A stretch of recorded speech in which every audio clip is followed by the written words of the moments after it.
What does a $15,000 honeymoon actually look like?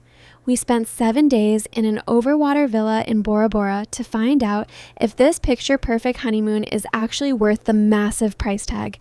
We're going to show you everything we did, from swimming with sharks to private picnics on our own island. And at the end, we'll break down the final bill and give you our brutally honest answer. Is this paradise or just a pricey illusion? Let's find out. Getting to Bora Bora isn't just a flight, it's an adventure all on its own. For us, it kicked off with a long-haul flight across the Pacific to Tahiti. But the real excitement begins when you board that smaller, inter-island flight on Air Tahiti. Hot tip: get a seat on the left side of the plane. The view you get as you descend into Bora Bora is something you will never forget. It's your first look at that impossible blue water, and it seriously looks like a screensaver come to life. From the tiny airport, you don't just hop in a cab, you hop on a boat. Our resort, the Four Seasons, had its own water taxi waiting to zip us away. Feeling the sea spray as you cruise toward that iconic silhouette of Mount Otamanu is the perfect way to leave the real world behind. With every minute on that boat, you can literally feel the wedding planning stress melting away. The welcome is just as magical. They greet you with flower leis and fresh juice, and you finally feel like you've arrived in a completely different world. And then, the moment we'd been dreaming about for months. The golf cart pulls up to our overwater bungalow, number 225, and the door swings open. This is it, the first big wow moment. The villa was enormous, probably bigger than our first apartment. It was all modern Polynesian style, with rich wood and a traditional thatched roof. There's a huge living room, a bedroom with a king-size bed looking out onto the water, and a bathroom that was basically a work of art. The bathtub alone was bigger than a small car, with a killer view of the lagoon. But let's be real, you don't come here for the bathroom, you come here for this.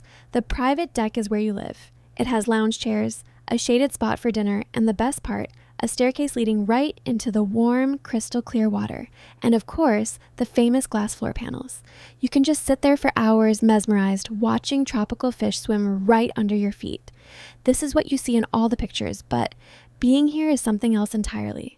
The water is so calm and inviting. The view of Mount Otamanu is just unreal. It doesn't look real. It looks like a painting. We spent our first few hours just jumping off our deck, floating in the water, and pinching ourselves to make sure this was actually happening. Seriously, the villa alone is a destination. You could spend the whole week right here and have an amazing trip, but there was so much more to do. As much as we wanted to just stay in the bungalow forever, Bora Bora's legendary lagoon was calling our names. Our first big adventure was a bucket list item, a shark and ray snorkeling safari. We booked a group tour that takes you to a few different spots. The first stop is in shallow water where dozens of friendly stingrays and blacktip reef sharks swim right up to you. It's a little intimidating, but the guides are incredible and make you feel totally safe.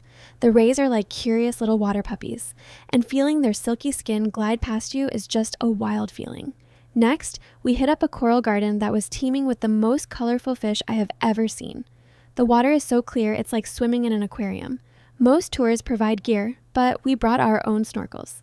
For the last stop, we went to a deeper channel to see lemon sharks. It's just surreal seeing these powerful creatures in their own world.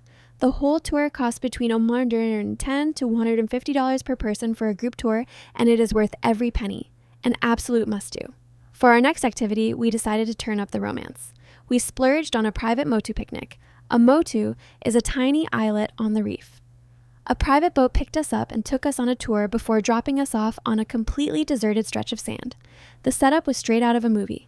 They put a table and chairs right in the shallow water under a shade umbrella. We had our feet in the water while eating an incredible lunch of grilled fish, chicken, and fresh fruit. This experience definitely isn't cheap. A private tour like this can cost anywhere from $350 to over $1,000. But the feeling of having your own little slice of paradise? You can't put a price on that. It was peak honeymoon romance. Before you book your next trip, check flights and hotels here. This tool scans 1,000 plus airlines and usually finds cheaper tickets than Google Flights.